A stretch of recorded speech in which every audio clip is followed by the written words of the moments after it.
O episódio que você ouve agora é uma produção da L Assessoria Podcast.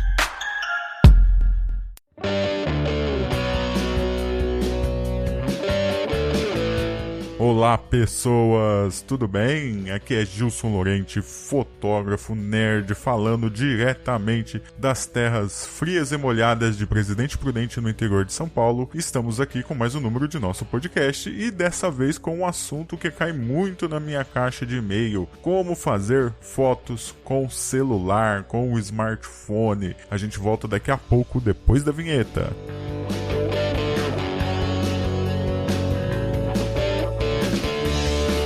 Esse é um tema muito recorrente, porque afinal de contas, hoje a maior parte das fotos que a gente encontra nas redes sociais são feitas por smartphones. Antigamente as famílias tinham uma câmera fotográfica compacta e hoje foi substituída pelo smartphone. Aliás, temos muito mais smartphones hoje numa família do que tínhamos câmeras fotográficas na década de 90, década de 80. Normalmente a família tinha uma câmera e hoje todo membro da família tem um celular. Então uma família com pai, mãe e 3 filhos são 5 smartphones dentro da casa, ou seja, 5 câmeras fotográficas aptas a fazer registro de imagens. Estou prestes a admitir para vocês um ponto onde queimei minha língua no que diz respeito a uma tentativa de determinar o futuro da fotografia mobile. Quando os primeiros celulares com câmeras fotográficas acopladas surgiram no mercado, a qualidade da imagem era muito ruim. Muito mesmo. Lentes, sensores, os processadores internos dos equipamentos não faziam um grande serviço e as imagens geradas eram sofríveis. Mas isso era compreensível. Ainda não estávamos em um mundo onde a internet possibilitava o compartilhamento de imagens com qualidade e os celulares serviam apenas para conversar com outras pessoas. Nem grande capacidade de armazenamento esses aparelhos possuíam. Então, nesse momento, eu profetizei que um celular nunca teria a qualidade de imagem de uma câmera fotográfica. E, sinceramente, queimei a minha língua. Claro que isso mudou. Os celulares evoluíram, as câmeras melhoraram, a resolução atingiu níveis estratosféricos e esses equipamentos agora conseguem entregar imagens com a qualidade muito próxima de uma câmera fotográfica compacta de alto desempenho. Aliás, os celulares inteligentes, os smartphones, como são chamados hoje, foram responsáveis pela total destruição do mercado de câmeras fotográficas compactas automáticas, que nós chamávamos carinhosamente de point and shot, ou como os profissionais gostavam de falar pejorativamente, as saboneteiras. Como os dois aparelhos produziam fotos com qualidade bem próxima, o smartphone e a câmera fotográfica, o smartphone acaba ganhando por possuir outras funcionalidades e, entre elas, a mais importante, que é a capacidade de compartilhar essa foto em redes sociais sem a necessidade de utilizar outro aparelho. Com a câmera fotográfica compacta, havia necessidade de descarregar essa foto em um computador e depois compartilhar nas suas redes sociais preferidas. Na realidade, a maior parte dos smartphones não possui a qualidade de uma câmera fotográfica compacta, das que sobreviveram hoje, que a gente chama de câmeras compactas de alto desempenho. Mas a diferença, mesmo grande em alguns casos, não é suficiente para que a balança da preferência do consumidor penda para o lado das câmeras fotográficas. O celular ainda é o preferido. Hoje, por conta da facilidade de fotografar, milhares de fotos são compartilhadas todos os dias nas mais diversas redes sociais. A maior parte dessas fotos não cumpre a função de uma imagem, A imagem ela possui algumas funções, e a principal dela é a de possuir validação externa, o feedback do observador para o intuito do fotógrafo em informar alguma coisa. Essas fotos são compartilhadas e não representam absolutamente nada dentro da necessidade do ser humano em registrar a sua própria história. São imagens que podem ser deletadas e ninguém vai lembrar de sua existência e nem sentir falta. O que falta, independente do equipamento utilizado, é pensar a imagem dentro dos quesitos básicos de uma boa fotografia, como o enquadramento, a composição, e fora isso, nos é importante entender a forma de funcionamento de nosso equipamento fotográfico e suas limitações. Dentro dessa última parte, temos que aceitar que os smartphones possuem muitas limitações, mas saber trabalhar com elas vai facilitar muito a vida do fotógrafo. A câmera fotográfica do smartphone é uma câmera fotográfica como qualquer outra. Ela também é uma caixa preta com um buraco na frente. e ela também trabalha com as 3 configurações básicas das câmeras fotográficas e com as alternativas da fotografia digital. Todo smartphone possui as regulagens de ISO, a abertura do diafragma e velocidade do obturador, que são tão familiares para a gente que gosta de fotografia e tem uma câmera fotográfica em casa. Esses pequenos aparelhos também possuem a escolha do balanço de branco e tipos de arquivo, e alguns até oferecem iluminação com flash, que é uma coisa ali mais perto, né, do que apareceu para a sociedade na fotografia digital. O grande problema aqui é que a maioria dos aparelhos não oferece nenhum controle manual sobre essas diversas variáveis. Eles trabalham com um modo de exposição automático, ou seja, o sistema do aparelho é que vai fazer o processo de fotometria e regular essas variáveis para a correta exposição da imagem. Isso é um grande problema para a fotografia mobile. Em situações de iluminação perfeita, isso não é empecilho. Fotos feitas durante o dia, grandes paisagens, serão quase perfeitas. O problema começa em situações onde o sistema automático não vai dar conta. Lembrando que a câmera não tem a mínima ideia do que ela está fotografando. Você apenas aponta a câmera para uma situação e ela faz uma leitura matemática da quantidade de luz e decide as regulagens que ela vai fazer. Ela não sabe se você está fotografando uma pessoa, uma paisagem ou qualquer outro tipo de objeto. Embora alguns modelos sejam equipados com um sistema de inteligência artificial que tenta identificar o tipo de cena que você vai fotografar. Aparelhos mais avançados possuem os modos pré-programados de cena, que podem ser utilizados para encaixar as situações que você está fotografando. Mas isso não é possível nos modelos mais modestos. Estou falando aqui de aparelhos top de linha. Situações de contraluz ou cenas com pouca iluminação serão sempre afetadas.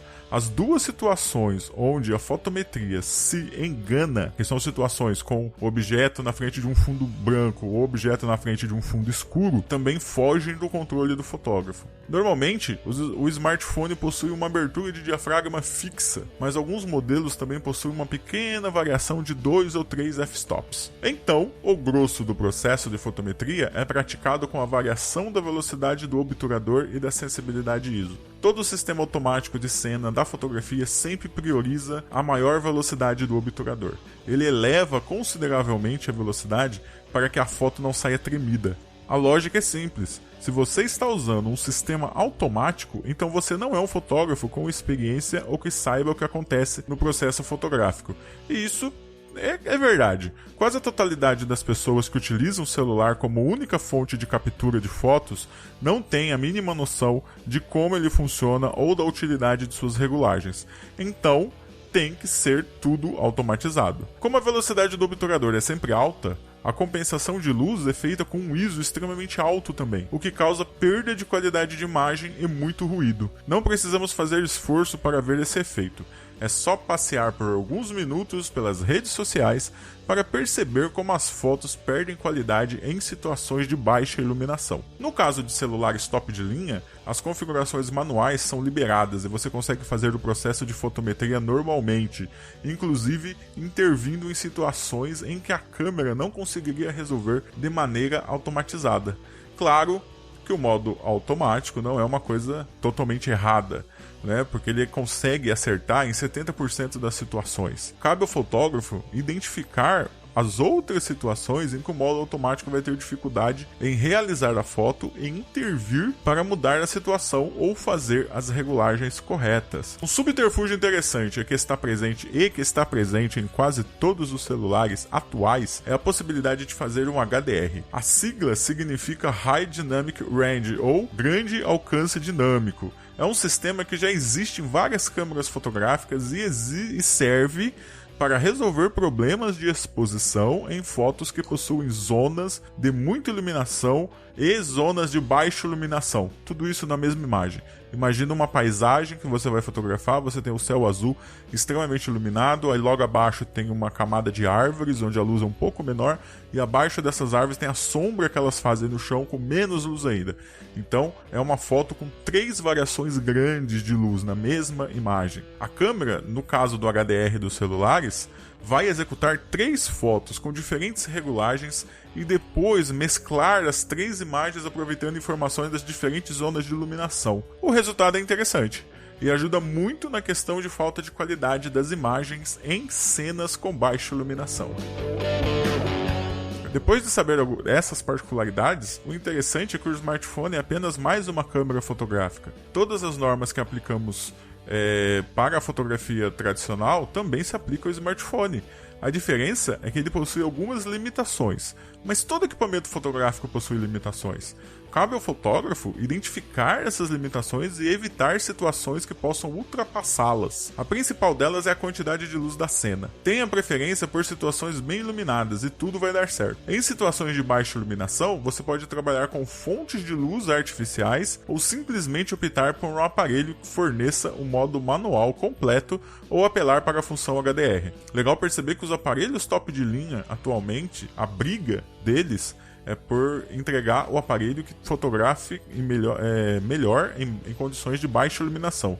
Eu acho que essa é uma briga totalmente vantajosa para o consumidor entre os fabricantes. Porém, uma coisa todo mundo concorda, dos que levam a fotografia mobile a sério, é que a primeira coisa que você deve fazer é baixar um app de terceiros para controlar a sua câmera, ou seja, um software produzido por uma empresa especializada em fotografia para o controle do equipamento. Pelo menos essa é a realidade geral dos smartphones. Sabemos que os aparelhos top de linha apresentam possibilidades e recursos que os aparelhos mais baratos não possuem. A maior parte dos apps de fotografia oferecem acesso a recursos das câmeras que o software do fabricante não oferece.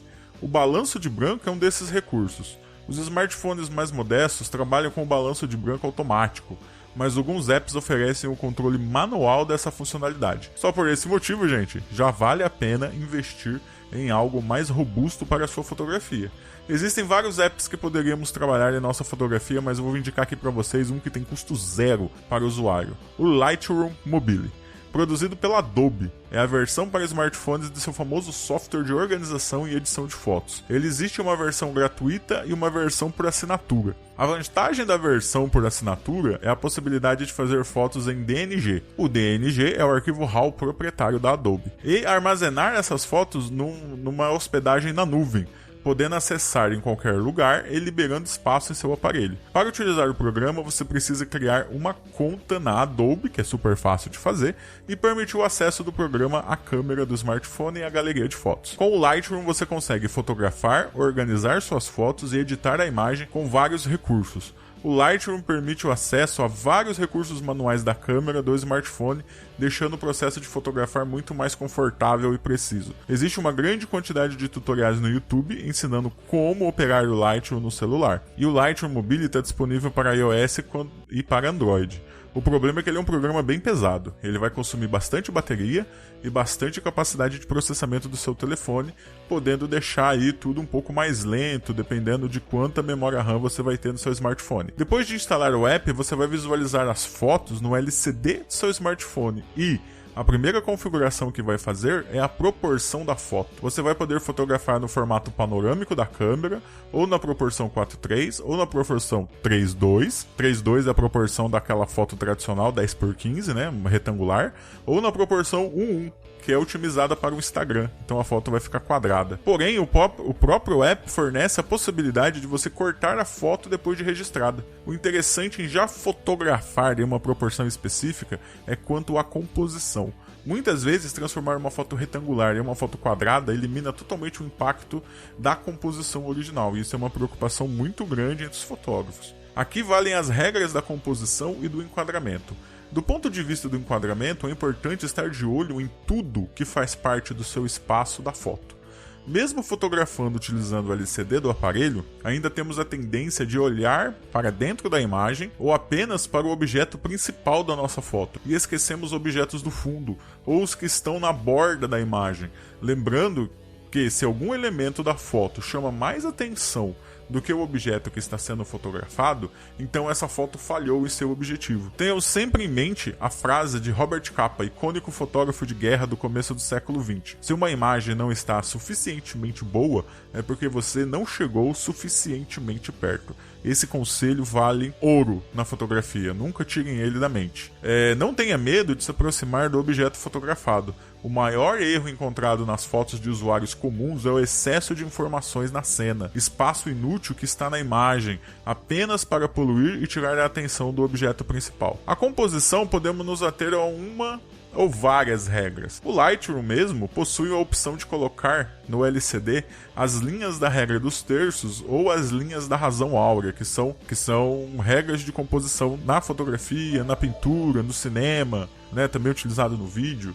Se vocês pesquisarem na internet, vão achar um número considerável de mestres da fotografia que condenam o uso da regra dos terços por ela ser muito simples e engessar o olhar. Mas todas as regras de composição, se usadas indefinidamente e constantemente, vão engessar o olhar do fotógrafo. A regra existe para dar um direcionamento, obrigar o fotógrafo a pensar a imagem dentro de uma fórmula matemática e, no seu devido tempo, ser sumariamente desrespeitada pelo olhar fotográfico que vai emergir na prática. Do ponto de vista prático, existem duas coisas que devemos nos ater na hora de fotografar com o celular.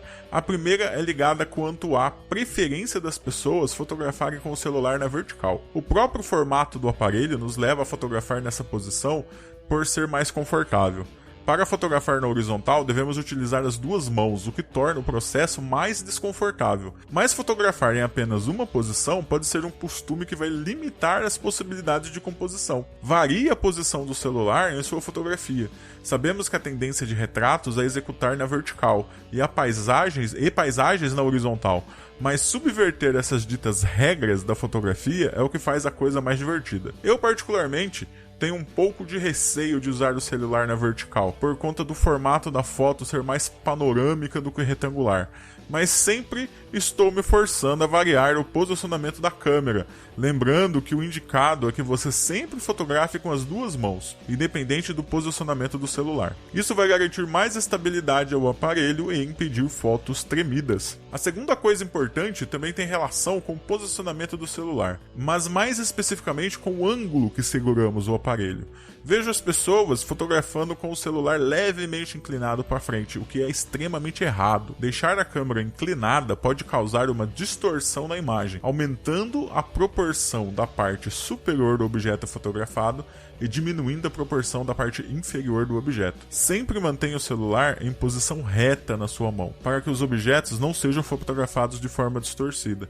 Se você está fotografando uma pessoa de corpo inteiro e você usa o celular inclinado, você vai deixar a cabeça dessa pessoa proporcionalmente um pouco maior e as pernas dessa pessoa proporcionalmente um pouco menores, o que causa uma coisa que é muito longe do que seria a realidade. Quando o objeto fotografado for uma pessoa, o ideal é não chegar muito perto do rosto, e lembrem que todo celular usa uma câmera básica, uma grande angular, e essas lentes tendem a distorcer objetos que estão muito próximos. O Lightroom Mobile possui um corretor de distorção de lente, mas é bom não abusar. Procure fotografar a pessoa em meio corpo ou plano americano. O plano americano é aquele corte que vai da cabeça até a metade da coxa. E sempre mantenha a câmera na altura do peito da pessoa. Dicas básicas para um bom retrato, tanto com celular quanto com câmera fotográfica.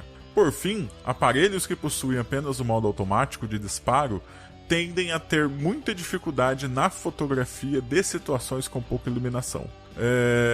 Uma situação muito complicada para celulares é a fotografia noturna, né? Você quer fotografar a lua, você quer fotografar as estrelas, você quer fotografar as luzes da cidade à noite, né? O que acontece é que o aparelho vai tentar garantir a quantidade adequada de luz, baixando significativamente a velocidade do seu obturador e aumentando significativamente a sensibilidade ISO.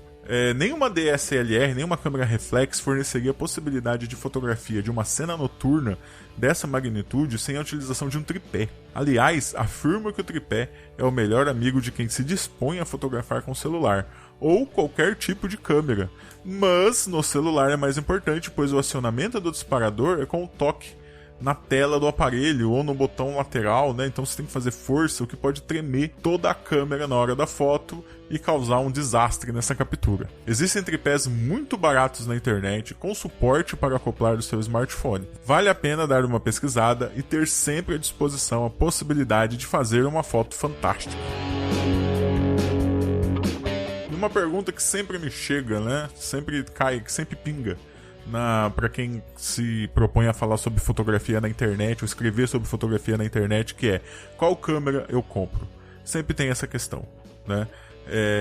A resposta nunca é a mesma, pois depende muito do uso que o fotógrafo quer dar ao equipamento e suas preferências. Eu sempre respondo essa questão com uma pergunta também. O que você quer fotografar? Preço também é muito importante, também para quem vai comprar o equipamento. Nos smartphones a coisa é mais complicada, pois eles não fazem apenas fotografia. Existem outras funcionalidades para o usuário levar em conta, mas e se a qualidade da câmera fotográfica for a única preocupação do consumidor? Bem, nesse caso, existe uma forma de fazer essa comparação. O site DxOMark, que também faz avaliação e comparação de lentes e câmeras, tem uma seção dedicada exclusivamente à fotografia mobile. Nos testes, o DxOMark leva em consideração exposição, contraste, cor, foco automático, textura, ruído, flash, aberração cromática da lente, zoom, bokeh e a gravação de vídeo. Ao final, é atribuída uma nota ao aparelho e montado um ranking. Assim que você entra no site do DxOMark, eu vou deixar o link no texto desse programa, você tem aqui do lado esquerdo o ranking com as 20 câmeras mais bacanas de celulares. Tem até mais de 20, ó, são 50 câmeras, tá? Então tem aqui colocado 50 aparelhos.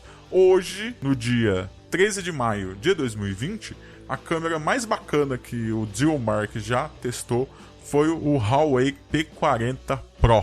Ele marcou 128 pontos no laboratório do DxOMark. O segundo colocado, o Honor 30 Pro Plus, que marcou 125. O terceiro colocado, o Oppo Find X2 Pro, com 124 pontos. O quarto colocado, o Xiaomi Mi 10 Pro, com 124 pontos. E o quinto colocado, o Huawei Mate 30 Pro 5G, com 123 pontos. Sei que muita gente sempre fala das câmeras dos iPhones, né? As câmeras produzidas pela Apple. Onde que vai estar o primeiro Apple? Vai estar em 11º lugar. O Apple iPhone 11 Pro Max marcou 117 pontos nos testes do DxOMark, o que confere a ele a 11ª colocação. Uma coisa que a gente sempre teve como verdade no mundo aí da fotografia mobile é que os iPhones não são os celulares que fazem as fotos mais bacanas. Tem uma qualidade boa de imagem? Tem. Vai satisfazer você, consumidor? Vai. Mas se você colocar ele para brigar com outros celulares, ele vai perder para muito celular chinês e coreano. Ó. Tem muito Samsung na frente por exemplo, o Samsung Galaxy S20 Ultra, ele tá na frente do iPhone aqui na lista de testes do DxOMark. A fotografia mobile avançou muito nos últimos 10 anos. Incrível pensar, como já falei aí no começo, que chegaríamos até o ponto em que estamos. A tecnologia avançou, mas o usuário não acompanhou essa evolução. Ainda somos bombardeados por fotos ruins e estranhas todos os dias nas redes sociais. Fotografia é uma construção intelectual, e não apenas apertar um botão. Tem muita gente boa fotografando e produzindo arte com smartphones. Qualidade para isso eles possuem. Só falta entregar trabalho intelectual nas imagens, trabalhar o enquadramento, a composição e, acima de tudo, um grande senso de estética. Eu sempre digo nas minhas aulas presenciais, em alguns vídeos do YouTube, eu já falei isso também, que nunca na história da humanidade se fotografou tanto quanto agora. Mas também nunca se fotografou com tanta falta de conhecimento fotográfico e estética. Porque no começo ali na década de 70, se você queria ser fotógrafo, você tinha que comprar uma câmera manual e aprender todas as funcionalidades dela para você conseguir fotografar. Hoje, você não precisa mais. É só pegar um smartphone, ligar a câmera e apertar no botão disparador e ele faz uma foto. Então, falta ainda bastante conhecimento para as pessoas começarem a produzir aquela imagem que vai ser inesquecível.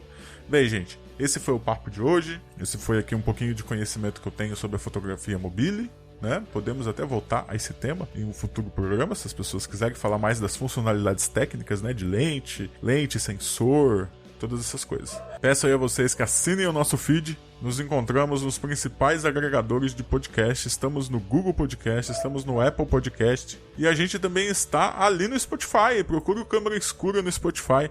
Né? Siga a gente lá no Spotify. Se você quiser mandar para mim a sua sugestão, pergunta, puxão de orelha fazer o seu depoimento sobre a sua experiência com a fotografia e como isso mudou sua vida, manda aqui para o gilsonlorente@gmail.com. Você também pode entrar lá no meu site, gilsonlorente.com, clicar na caixinha de contato e deixar a sua mensagem por lá. Bem, gente, muito bacana estar aqui com vocês mais uma vez e a gente se vê daqui 15 dias.